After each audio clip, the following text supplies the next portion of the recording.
Mheshimiwa Rais, ukitazama angani naweza kuiona bendera ya taifa letu la Kenya ikipepea angani hivi sasa. Ndiposa Mheshimiwa Rais, kila wakati huwa tunasema tunaondoka uwanjani kwenda kwa ulinzi wa taifa. Angani tuko sawa, kwenye fuo za bahari tuko sawa, na utaona Mheshimiwa Rais wakitua mahali hapa, mipaka yetu iko sawa masaa 24.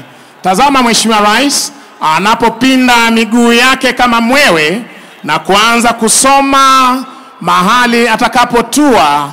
Moja, kifunga breki ya kwanza, ya pili, Warrant Officer 1 Obadia Midibe, desired point of impact. Mheshimiwa Rais akiweza kuipata, akipata desired point of impact mahali hapo, ndeki yake, makofi kwake, watatu makofi.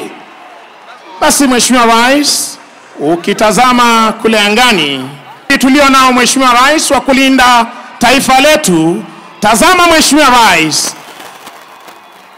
katika mafunzo yao wao husema every jump is a new jump. Makofi kwake Senior Sergeant John Kide, tumpe makofi Mheshimiwa Rais, anayebeba bendera ya majeshi ya ulinzi Senior Sergeant Steven Irungu, akiwa kwa weledi na ujuzi walionao. Tumshangilie kwa makofi anapotua mahali hapa. Sergeant Kizogona, katika lugha ya kijeshi wanaweka sentry, anatua kwa umaridadi. Tuwape makofi wanapi Mheshimiwa Rais. Asante sana Mheshimiwa Rais, niombe kwa heshima uweze kuketi. Pia huchukua siku 7 kuendelea. Kauli mbiu ya chuo cha mafunzo yao ikiwa knowledge dispels fear. Maarifa hufumusha woga.